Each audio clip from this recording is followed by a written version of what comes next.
her teammate Ariel Atkins took it upon herself to address the criticisms that poor Angel has to deal with, the things that are said about her in the media, the things that she has to listen to on social media, saying this kid's WNBA stage like a supernova. All confidence, trash talk, and that iconic ring finger flex after beating Caitlin Clark in college. She was that girl, grabbing rebounds like they were Black Friday deals and strutting into the league like she owned the court. But fast forward to now, and Sis is out here looking like she's auditioning for a remake of Britney Spears' The Meltdown Years. No shade to Britney, Queen's been through it, but Angel's giving us 2007 vibes with a side of Wi-Fi. 1 minute, she's posting inspirational quotes like haters gonna hate. But all the other nonsense, like, it's irrelevant. Like, we're here to play basketball and do what we do. We're having a hard time right now at the end of the day. Just a 23-year-old kid who handles herself with grace. Her crown is heavy. So whatever other questions y'all got, like, I'm hoping it's just about basketball. Maybe a box score question. But the kid's crown. And the next, she's on a digital rampage, blocking everyone from her grandma's cousin to WNBA legends. Like, girl, your thumb's getting more cardio than you are on the court. Now let's talk about why this is happening, because this ain't just a random Tuesday tantrum. Angel's been drowning in the kind of attention that's like a double-edged sword. Shiny, but it'll cut you deep if you don't know how to wield it. Imagine you're 23, fresh out of college, and the world's screaming your name. Red carpets, endorsement deals, BT Sportswoman of the Year awards stacking up like pancakes, 3 years in a row, by the way. Which, side note, how? I barely knew who she was before Caitlin Clark's hype train rolled in. Anyway, it's all glitz and glam until the spotlight starts burning, exposing every flaw like a bad filter. And Angel? She wasn't ready for the heat. Let's break it down with a quick analogy, because I know y'all love when I keep it real. Fame's like a campfire. Rendered speechless, but that is some of the cringiest crap I've ever seen in my life. This is a professional sports player losing it on social media. A little bit warms you up, makes you feel cozy, gets you roasting marshmallows. But throw too much wood on that bad boy, and you've got a forest fire tearing through everything you built. Angel begged for the spotlight, demanded respect, and swore she belonged with the WNBA's elite. But when that fire got too big, when every missed shot became a meme, every tweet a trending topic, she got scorched. And now, she's out here trying to put out the flames with a water gun. Let's talk numbers, because the stats are screaming louder than Angel's coach during her latest meltdown. Sis is shooting 31.1% from the field. Y'all, that's not just bad. It's middle school pickup game bad. Like I could chuck up bricks in my backyard and do better. Of her 61 field goal attempts, 44 were in the restricted area. You know, right under the basket. And she's hitting just 31.8% of those. That's not a slump. That's a historical disaster for a pro athlete. Her true shooting percentage, 113th in the WNBA. For someone hyped as the future of the Chicago Sky, those numbers are giving future of the bench instead. And free throws, 47%, three-pointers, 20%, mid-range, 32%. There's literally no spot on the court where she's cooking anything but L's. But the real gag? The internet turned her greatest strength into her biggest punchline. Y'all know Angel's a rebounding beast, right? Very Britney Spears-like. And what's with the weird movements and everything? I mean, the whole persona here, I've got to be honest with you, it's not funny. It's not funny. I'm going to be the first to tell you, that kind of... She's out there snatching boards like they're the last slice of pizza. But fans started calling her rebounds me-bounds because she's grabbing her own missed shots. Like, sis, you miss a layup, miss the putback, miss another putback, and then finally snag the board? That's not a double-double. That's a double struggle. The trolling was so good, even Angel tried to lean into it, posting videos like, "That rebound's mine." But you could see the hurt in her eyes, like she was forcing a smile at a family reunion after an argument. The internet ate it up, and not in the Yaz Queen way, in the we're making memes for weeks way. Now let's get to the social media circus, because this is where things go from messy to catastrophic. Angel's out here blocking people like she's playing Uno and just dropped a wild card. Former WNBA players, analysts, fans, even people who defended her blocked. Val Whiting, a legit WNBA vet, woke up to find herself on Angel's block list after some mild criticism. The me-bounce thing, y'all ain't that up, because rebounds, me-bounce, rebounds, key bounce, T-bounce, T-bounce, anything that comes off that board, it's fine. It's mine. And a brand, that's 6 figures right there. Fans dug up receipts, and sure enough, Val had pointed out Angel's shooting woes. Like, girl, you can't block the truth. And then there's the New Year's Eve video. 11 million views of Angel doing whatever that was. Provocative? Sure. Cringe? Absolutely. She deleted her Instagram after the roasting got too hot, and now she's tweeting about TikTok orders like her bank account's on life support. Speaking of TikTok, she lost 5.2 million followers when it got banned. That's not just a hit to her ego, that's a hit to her wallet. But the most telling moment? That press conference after another Chicago Sky loss. Angel's out there dodging questions about her game and ranting about online hate instead. Her teammate Ariel Atkins had to step in like a mom breaking up a fight, saying, "This is a 23-year-old kid dealing with insane negativity and she still shows up." Fun respect to Ariel for having her back. But when your teammates are shielding you from basic basketball questions, that's not growth. That's a red flag. And don't get me started on the unrivaled league game where Angel fouled out Scream Daddy. Whoever came up with that, the trolling, I love when y'all do it, because, like, the ideas be good. Like, when y'all have to alter my face and shit, like, because I'm cute. Alright, whatever, like, that doesn't get me. But, like, when y'all came up with rebounds, because statistically, all the rebounds. Here's where it gets real, though. Angel's not a bad person. She's just a cautionary tale. She wanted fame so bad she forgot to prep for the pressure. It's like signing up for a marathon but only training for a 5K. You're gonna crash, and Angel's crashing hard. Her teammates are suffering too. The Chicago Sky are 3-7 this season, and Angel's 31% shooting ain't helping. Her emotional outbursts are dragging everyone down, and even her Twitter spat with teammate Kyla Copper over a friendly tweet shows she's losing perspective. Kyla was like, "Don't start drama online," and Angel was out here typing like it's a soap opera. When your own squad can't joke with you without it turning into a reality show, you've got bigger problems than trolls. And let's talk about the Caitlin Clark comparison, because it's unavoidable. That I get aren't always just mine. They're like 50 pledges too, or somebody else on my team. But when y'all came up with rebounds, y'all ain't doing one thing. Jenny, we're wrecking. We're gonna work with that. But yeah, happy game day. While Caitlin's out there building a legacy with buckets and poise, Angel's building a brand with drama and deleted posts. Caitlin's handling the same spotlight with class, while Angel's out here crying in press conferences and blocking half the internet. It's not about who's better. It's about who came ready for the game. On and off the court, Angel's still got talent. Her rebounding is legit, her hustle undeniable. But talent without mental toughness is just potential. And right now, she's more focused on her Insta aesthetic than her jump shot. So what's the lesson here? Attention's a drug, y'all. A little hit feels good, but overdose and you're spiraling.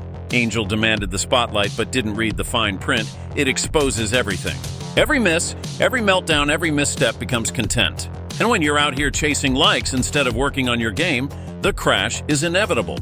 She's not being targeted. She's just facing the same scrutiny every public figure gets. The difference?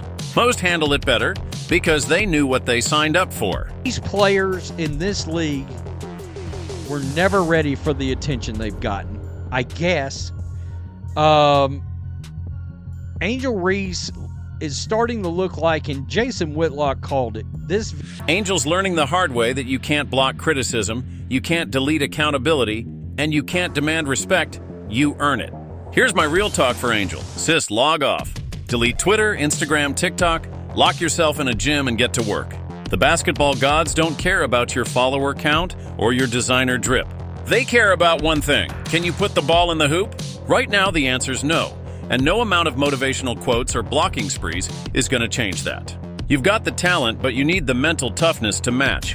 Use this crash as fuel to rebuild or keep spiraling till there's nothing left. The choice is yours. And to the fans, stop trolling for clout.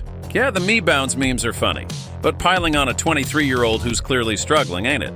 Hold her accountable, sure, but don't act like you're perfect. We've all had moments where the pressure got to us. Angel's just living hers in 4K. Video makes her look a lot like Britney Spears. I don't know if you've noticed that Britney Spears has had a total and complete meltdown on over the last several years, but she has. Looks like a husk. Because this story's got more layers than a celebrity stylist's mood board.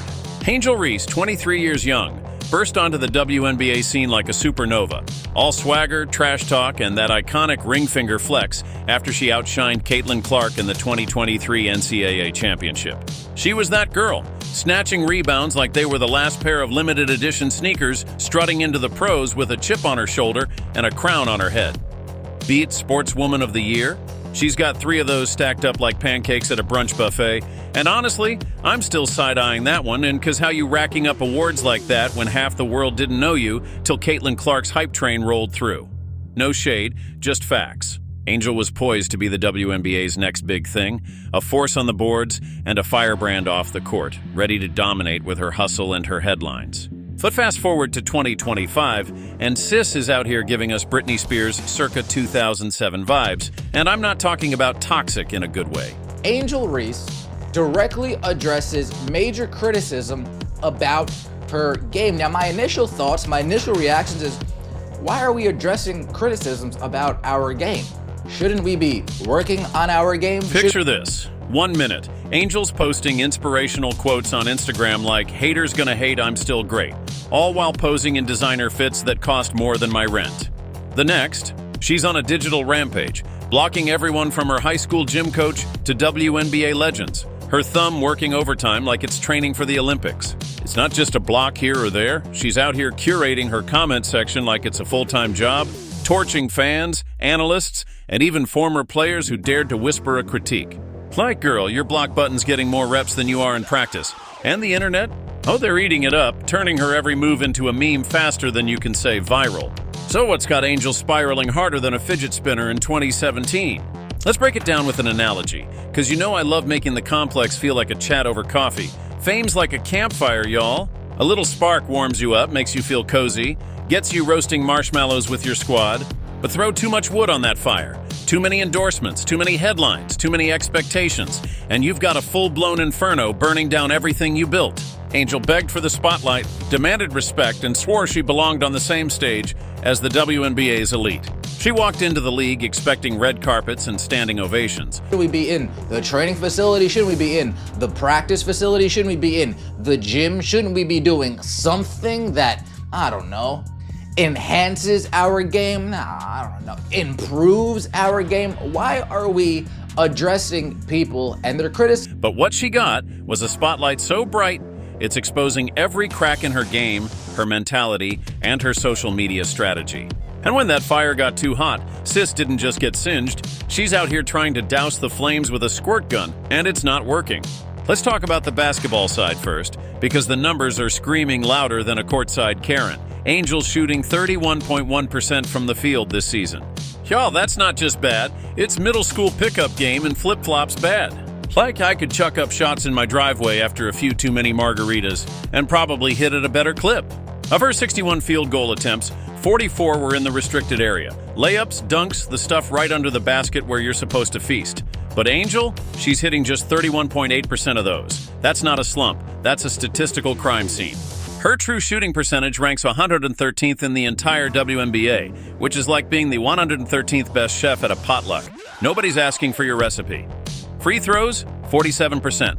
Three-pointers, a brutal 20%. Mid-range, 32%. There's literally no spot on the court where she's cooking anything but bricks, and the fans have noticed. Now let's get to the part that really set the internet on fire, the me-bounds controversy. Angel's a rebounding beast, no question. She's out there snatching boards like they're the last slice of pizza at a party.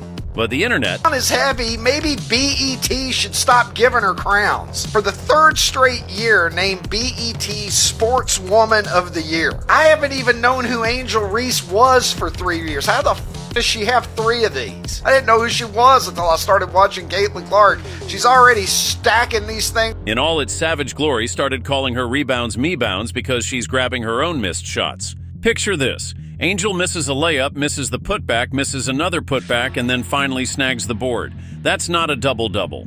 That's a double struggle with a side of hustle. The trolling was next level, with fans posting montages of her missing 4 consecutive shots in the paint, 2 of which got blocked and still getting the rebound. It's like watching someone lose at Uno, but keep drawing cards till they win. Angel tried to lean into it, posting videos like, "That rebound's mine, y'all," or with a forced laugh, but you could see the hurt in her eyes, like she's smiling through a bad breakup. The internet didn't just eat, it feasted, turning her record-breaking rebounding streak into a punchline that's still trending. But the real chaos? It's happening off the court, where Angel's social media game is imploding faster than a bad Netflix reboot. She's blocking people like she's playing defense in an all-star game, and it's not just trolls getting the boot. Former WNBA player Val Whiting, who actually defended Angel in the past, Wake. You're chilling on your couch, scrolling X, maybe munching on some overpriced popcorn, when bam! Caitlin Clark struts back onto the court like she's the main character in a Marvel movie, and suddenly, the WNBA is must-watch TV. In Angel Reese's circle, can you reach out to her? Make sure she's doing okay, in all seriousness. Tell her to delete Twitter, in all seriousness. Tell her to delete Instagram, in all seriousness. Tell her to delete TikTok, in all seriousness. Lock her in a practice facility. Lock her in a training room. Lock her in a... This isn't your uncle's dusty VHS tapes of women's basketball getting buried under Monday Night Raw. No, this is a blockbuster, and Clark's the hero, villain, and plot twist all in one. On June 14th, the Indiana Fever faced off against the undefeated New York Liberty. And let me tell you, it was less a game and more a cultural earthquake. The viewership? A staggering 2 million people glued to their screens, making it the third most watched WNBA game ever on ABC. That's not a number. That's a flex so big it could bench press LeBron's ego. Now let's get into the sauce. Clark had been out for 5 games with a quad injury, and the WNBA was straight up snoozing without her. Ratings plummeted over 50%. Ticket prices crashed harder than a bad SoundCloud mixtape. We're talking nosebleed seats going for less than a Starbucks latte. Hex posts were screaming about it. One user straight up said WNBA ratings down 55% since Clark's injury. Oof, that's not a slump, that's a free fall into obscurity. But then, she's back, baby, and it's like she flipped a switch labeled Wake Up World. The Fever Liberty game didn't just spike viewership. It exploded like Mentos in a Coke bottle, peaking at 2.8 million. That's a 76% jump from last year's ABC average for WNBA games. In a dark closet. Keep her far away from social media as you possibly can, because we're getting to the point where it's not getting that funny anymore. Like, this is comical, but I can also see the flip side. Clark didn't just return. She arrived and the world took notice. Let's talk about what she did on that court, because this wasn't basketball. It was performance art. Clark dropped 32 points, dished out 9 assists, grabbed 8 rebounds, and sank 7 threes on 11 for 20 shooting in just 31 minutes. That's not a stat line. That's a mic drop. She was out there hitting 40-foot bombs like she was playing NBA 2K with cheat codes. At one point, she drained a 3 so ridiculous that Liberty star Breanna Stewart just threw her hands up and laughed like, "Girl, what am I even supposed to do with that?" The Fever handed the Liberty their first loss of the season, ending their 9-0 streak with a 102-88 smackdown. 9 and done, baby. Clark didn't just show up. She walked in, saw the hype, and said, "Hold my Prada belt bag, I got this." Now let's zoom out for a sec, because this isn't just about one game. Caitlin Clark isn't just playing basketball, she's rewriting the WNBA's entire script.